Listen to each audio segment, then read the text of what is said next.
Rich Dad and Poor Dad, each edition.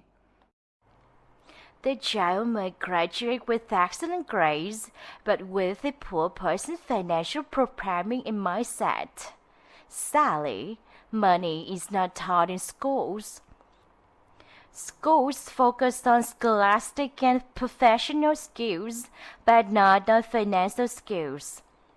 This explains how smart bankers, doctors, and accountants who earn excellent grades may struggle financially all of their lives. Our staggering national debt is due in large part to highly educated politicians and government officials making financial decisions with little or no training in the subject of money. Today, I often wonder what will soon happen when we have millions of people who need financial and medical assistance. They will be dependent upon their families or the government for financial support. What will happen when Medicare and Social Security run out of money?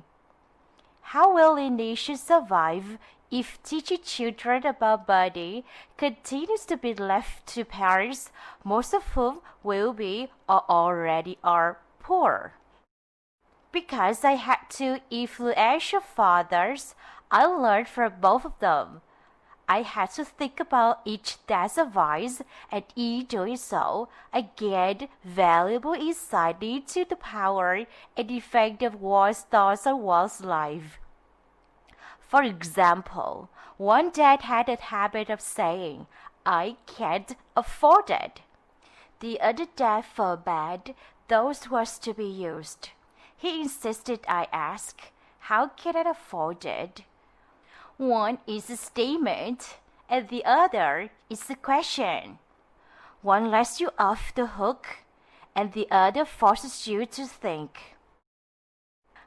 My soon-to-be rich dad would explain that by automatically saying the words, "You can afford it," your brain stops working. By asking the question, "How can I afford it?" your brain is put to work. He did not mean that you should buy everything you want. He was fanatical about exercising your mind, the most powerful computer in the world. He said, "My brain gets stronger every day because I exercise it. The stronger it gets, the more money I can make." He believed that automatically saying, "I can't afford it," was a sign of mental laziness. Although both dads worked hard, I noticed that one dad had a habit of putting his brain to sleep when it came to finances, and the other had a habit of exercising his brain. The long-term result was that one dad grew stronger financially, and the other grew weaker. It is not much different from a person who goes to the gym to exercise on a regular basis versus someone who sits on the couch watching television. Proper physical exercise increases your chances for health, and proper mental exercise increases your chances for wealth. My two dads had opposing attitudes, and that affected the way they thought. One dad thought that the rich should pay more in taxes to take care of those less fortunate. The other said taxes punish those who produce and reward those who don't produce.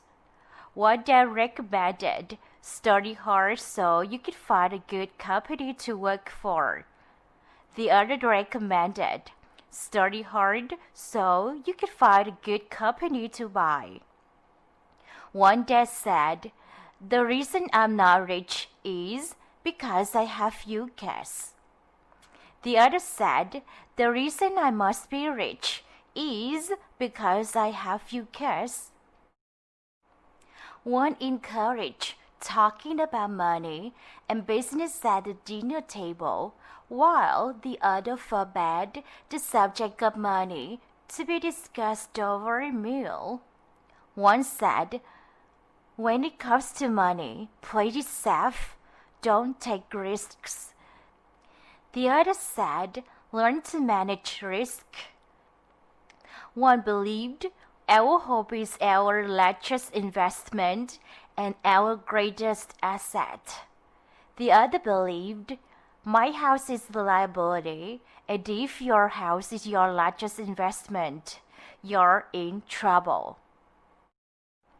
Both thus paid their bills on time, yet one paid his bills first, while the other paid his bills last. One dad believed in the company or the government taking care of you and your needs. He was always concerned about pay raises, retirement plans, medical benefits, sick leave, vacation days, and other perks. He was impressed with two of his uncles who joined the military and earned a retirement and entitlement package for life after 20 years of active service. He loved the idea of medical benefits and PX privileges the military provided its retirees. He also loved the tenure system available through the university. The idea of job protection for life and job benefits seemed more important at times than the job. He would often say, "I worked hard for the government, and I'm entitled to these benefits." The other believed in total financial self-reliance.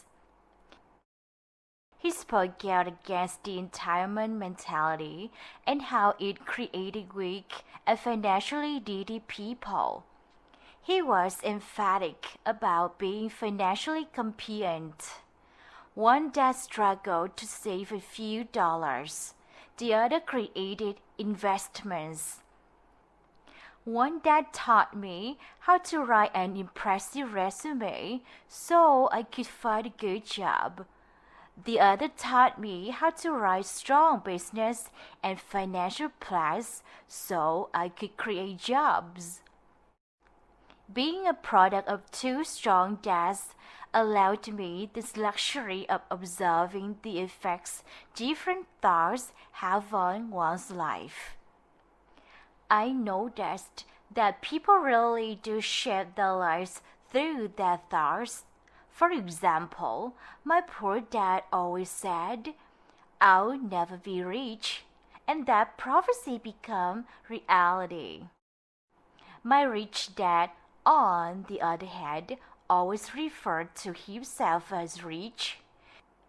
He would say things like, "I'm a rich man, and rich people don't do this." Even when he was flat broke after a major financial setback, he continued to refer to himself as a rich man. He would cover himself by saying, "There is a difference between being poor and being broke. Broke is temporary. Poor is eternal."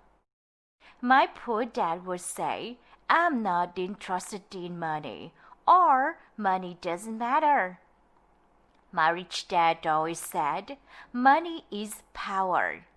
The power of our thoughts may never be measured or appreciated. But it became obvious to me as a young boy that it was important to be aware of my thoughts and how I expressed myself. I noticed that my poor dad was poor not because of the amount of money he earned, which was significant, but because of his thoughts and actions. As a young boy having two fathers, I became acutely aware of being careful about which thoughts I chose to adopt as my own. Should I listen to my rich dad or to my poor dad? Although both men had tremendous respect for education and learning, they disagreed about what they thought was important to learn. One wanted me to study hard, earn a degree, and get a good job to earn money. He wanted me to study to become a professional, an attorney, or an accountant, and to go to business school for my MBA. The other encouraged me to study to be rich, to understand how money works, and to learn how to have it work for me. I don't work for money. Were words he would repeat over and over. Money works for me. At the age of 9, I decided to listen to and learn from my rich dad about money.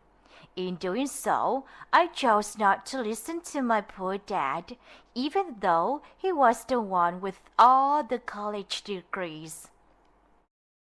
A lesson from Robert Frost. Robert Frost is my favorite poet. Although I love many of his poems, my favorite is The Road Not Taken. I use this lesson almost daily. The road not taken. Two roads diverged in a yellow wood, and sorry, I could not travel both, and be one traveler. Long I stood, and looked down one as far as I could. To where it bad did the undergrowth, then took the other, as just as fair, and having perhaps the better climb, because it was grassy and winding where, though as for that the passing there had worn them really about the same, and both that morning equally lay in leaves no step had trodden black. Oh, I kept the first for another day, yet knowing how way leads on to way, I doubted if I should ever come back. I shall be telling this with a sigh. Somewhere, ages and ages hence, two roads diverged in the wood, and I took the one less traveled by. And that has made all the difference. And that has made all the difference. Over the years, I have often reflected upon Robert Frost's poem. Choosing not to listen to my highly educated dad's advice and attitude about money was a painful decision, but it was a decision that shaped the rest of my life. Once I made up my mind about whom to listen to, my education about money began. My rich dad taught me over a period of 30 years until I was 39 years old. He stopped once he realized that I knew and fully understood what he had been trying to throw into my often thick skull. Money is one form of power. But what is more powerful is financial education. Money comes and goes, but if you have the education about how money works, you gain power over it and can begin building wealth. The reason positive thinking alone does not work is because most people went to school and never learned how money works, so they spend their lives working for money. Because I was only 9 years old when I started, the lessons my rich dad taught me were simple. And when it was all said and done, there were only 6 main lessons repeated over 30 years. This book is about those 6 lessons, put as simply as possible, just as simply as my rich dad put forth those lessons to me. The lessons are meant not to be answers, but guideposts that will assist you and your children to grow wealthier no matter what happens in the world of increasing change and uncertainty.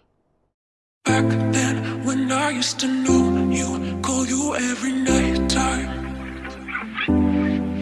I get a little bit sad and